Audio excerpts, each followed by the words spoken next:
Hello, everyone. Welcome to Digital Badge Academy's webcast series. I'm Jim Daniels, your co-host.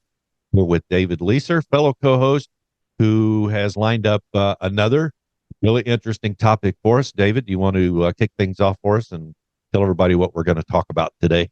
Yeah, this is really about claim rates for digital badges. And so many organizations issue these amazing credentials, but then their earners don't claim the badge. And there's a lot of reasons why. There's a lot of information out there on how to claim a badge. Here's what you need to do step by step, but we haven't really seen anything that really captures the big story of why. And I know, Jim, when we were working on a number of different corporate badge programs throughout the years, we found that we had to really create a concerted program to get earners to claim their badges.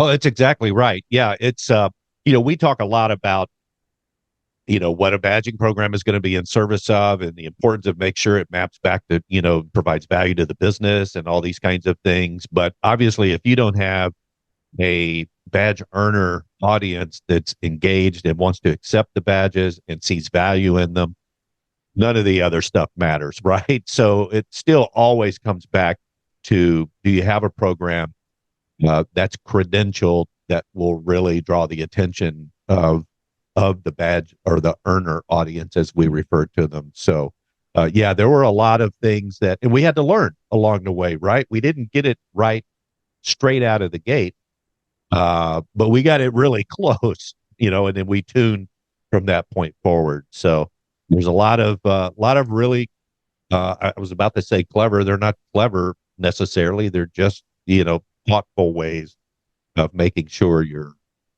target audience understands the value of badges and how they can take advantage of them. And I think, you said the word target audience, and I think that that's really, really important because when you get to our age or you've been in the workforce for, even just a couple years, you understand the value of having a LinkedIn profile. You understand the value of having a digital resume. But if you're in a different audience, let's say you're a college student or you're coming out of high school or you're just in the emerging workforce in some way, maybe you're coming from a workforce center or someplace else. A lot of people coming from that area, they're young and they're new, or they don't really understand the value of having this type of eminence in social media and what that will do to improve their opportunities going down the road. Yeah, that's right. I don't think they've quite connected the dots yet, right? So they do need to be, you almost kind of need to lead the witness a little bit in that respect so that they can start to understand it. I mean, I know even with my own son, he very plugged into social media, and then he graduates college or he's getting close to graduation. And I'm saying, hey, you need to go create a LinkedIn profile. Well, why do I need that? And so we had to have that conversation. I explained to him and showed him and stuff. And it was a little bit of skepticism, actually, because it wasn't kind of part of the mainstream social media world or environment that he was used to. But once he started to get the grasp of it and, and understand what happens in that kind of an environment, then he latched onto it. And now he's very, he just doesn't have a profile. He's out there participating and looking at what other people are saying, and he's following others, in the industry that he's in and things of that nature. And it's an important part. You need to be socially connected at a professional level. It's one of the really important things in terms of, earning credentials. You need to be socially or professionally connected out in the social media world to be able to, take full advantage of those credentials. So what we put together is a list of the 12 reasons why a badge earner should claim their badges. And we've also included some language in it that you could actually copy and paste and use in your marketing, because part of this is a marketing communications plan to teach people why they should earn the badge. So let's just jump right in there. I'm going to share my screen. Okay, so I'm not going to read the backstory on this. We just talked about that. But let's go with the top three reasons, Jim. I broke it down. We broke it down into 12 reasons, but let's go with the top three and then let's keep moving from there. So the first Okay. one, obviously, is demonstrating transferable skills and knowledge, right? That's the most important thing that a badge will do. Exactly. An employer, they're going to want to know, have you acquired skills and capabilities along the way? that can transfer into their environment that will be of benefit to what they do as a business, right? So whether you pick those skills up as part of a college education or in another job or what have you, it's good to have that pictured and documented within a credential. And it showcases that you are adaptable and that you have relevant skills. So always, that's a number one reason is to demonstrate your transferable skills. Number two is to support your career readiness to enhance your career opportunities. Yeah, exactly. And this is a point that I want to make here, and that's about standing out to a potential employer. If you're out there actively engaged in activities that are going to lead to earning a digital credential, that's a big advantage for you as a job seeker, right? Because you're going to have these more detailed and granular level indicators of what you know and what you can do, and perhaps even what you've mastered. That's going to help you stand out amongst employers that are out there, perusing through the talent pool, looking to hire, new talent and bring them in. And even if you're in an existing job right now, it shows that, hey, you know what? I'm continuing to learn, I'm progressing. Time to move me into a better role. Okay, number three, building a digital resume and portfolio. And this is a great one, Jim, right? Because I mean, it automatically builds something that you have a hyperlink to, you have a URL for. Absolutely. And, this is something you can't do with a traditional resume, right? You have with digital badging, the whole concept of digital credentialing, you have a profile online where you can collect all of your credentials, and this is inherently built into uh, the use of digital badging through open standards. And that's the idea that you, as the credential earner, own those credentials. You can do with them what you please. So you can have people come into your public profile where all your badges live, from the point where they're issued, where you can share them out again, out into social media and have your portfolio, for instance, transferred over into your LinkedIn profile. So you can build this digital resume and portfolio in multiple places with your digital badges that you've earned. Let's move on to four more. Okay. So those are the top three. So the next one is to really celebrate your achievements and provide recognition, to acknowledge your accomplishments. And Jim, I think one of the big ones here is that it really motivates people and it boosts confidence. Yeah, it absolutely does. And I think the term there, I think most people understand the motivation piece, certainly from an issuer perspective. And you and I have seen this directly, right? The level of motivation that's generated through the creation of a digital badge ecosystem. But the confidence thing, I think, often gets glossed over. And that's another huge upside for the individual that's earning these badges and creating a portfolio of digital credentials, is it really does boost their confidence. Number five is verifying your skills. And this is a great way to show that you have skills that can be verified. It's very difficult to verify a resume, but it's not that difficult to verify something that is tethered back to a source of truth. Right. And in digital badging that follows open standards, there's verification and validation logic inherently built into that. So the issuer has chosen to use a certain platform to create those badges and publish them and to issue them from. And collectively, all of that comes together along with the badge earner, having created a profile to establish this logic that ensures that any badge that you've earned is verifiable. And there's tools and things like that built into the platforms, certainly all the commercial platforms that are out there following open standards that allow anyone to come in and validate that, in fact, you are the one who has earned that credential. Next one is networking. And really, this is a way to collaborate with like-minded people because when people start to see your badges on social media, they gravitate toward you. They go, hey, I didn't know. How did you earn that badge? Or where did you get that from? Or hey, I have something similar. So it really opens the door to conversations with like-minded people and employers as well. Yeah, it really does. And There's a one really, really good example out there is the IBM Champion program. And we've mentioned this before on prior webcasts, but it is a program that targets not IBM employees, but non-employees, people that work with IBM technology. And it's probably one of the most successful badging programs that I've seen that leads to really strong facilitation and networking and collaboration. This also ties into the whole concept of communities and where you could really get a lot of mileage out of developing a digital credentialing program around a community environment. If you have a community of contributors coming in, it could be employees, clients, business partners, whoever, and you have badging associated with that, badges that get awarded based on contribution and, and increasing levels of participation. That's another great way to use badging as a way to foster collaboration and networking.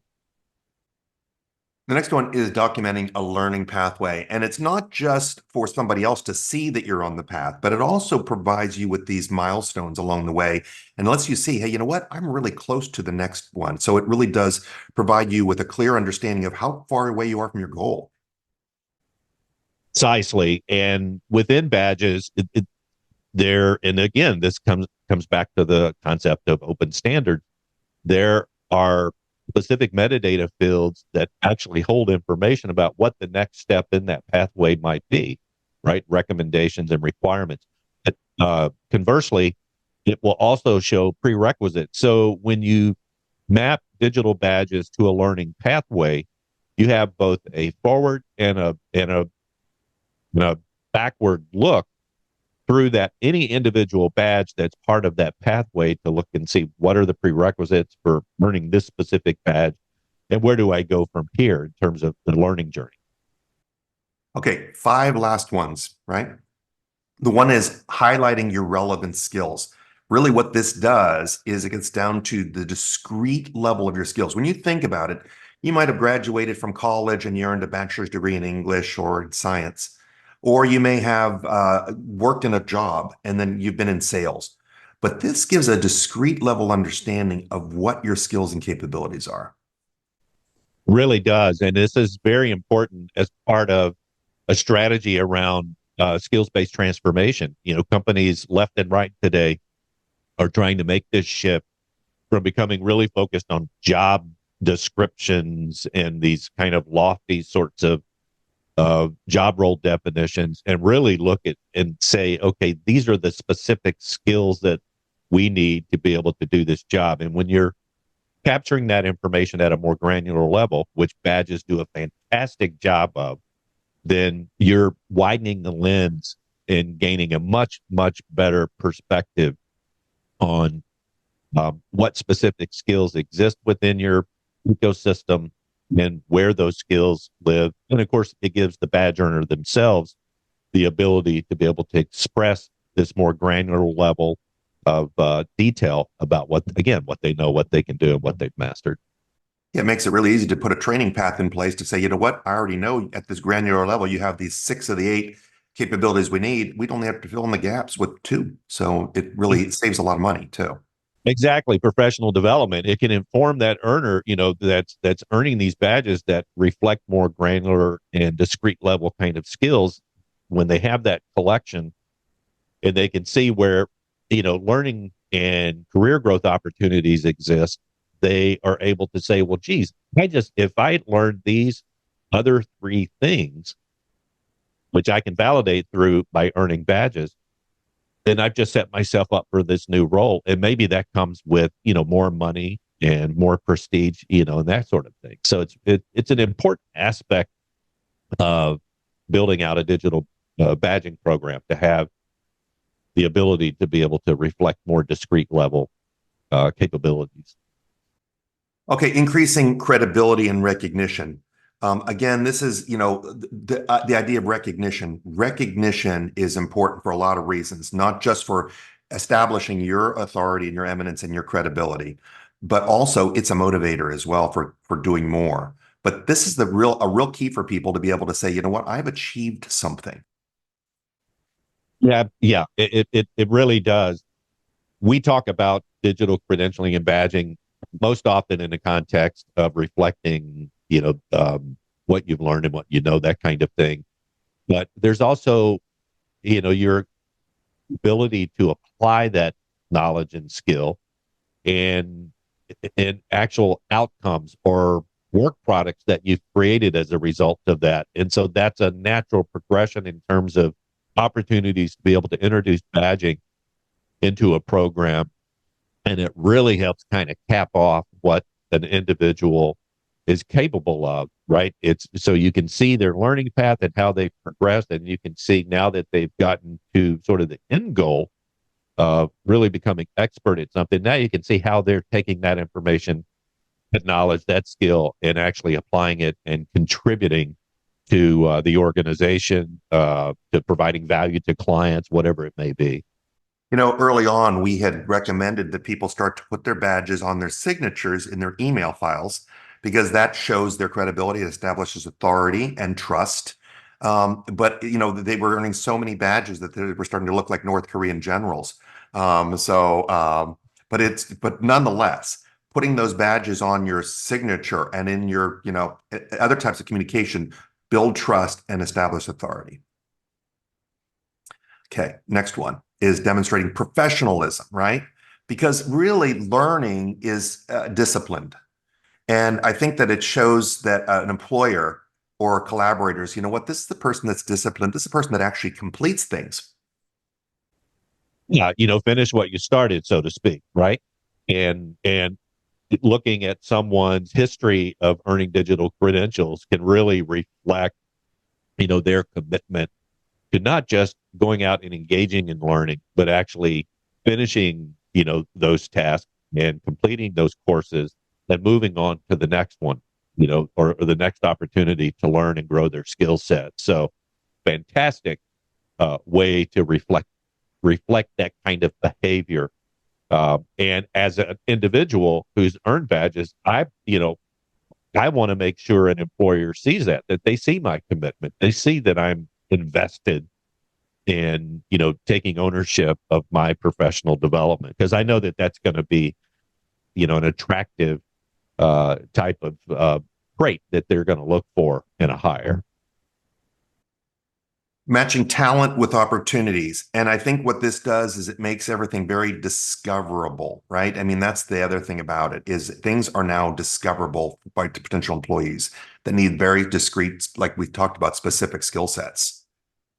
Exactly. I mean, it really takes all of this information and creates a rich data set that you can start to use in ways that you wouldn't have been able to do in the past, right? So we, again, at IBM, we saw this time and time again of being able to look more granularly into, the credentials and what they reflected across the employee ecosystem was much easier to do by having that information sitting within the digital badges, right? Because it moved it closer to being machine readable and following, a consistent type of format, so that data could be extracted.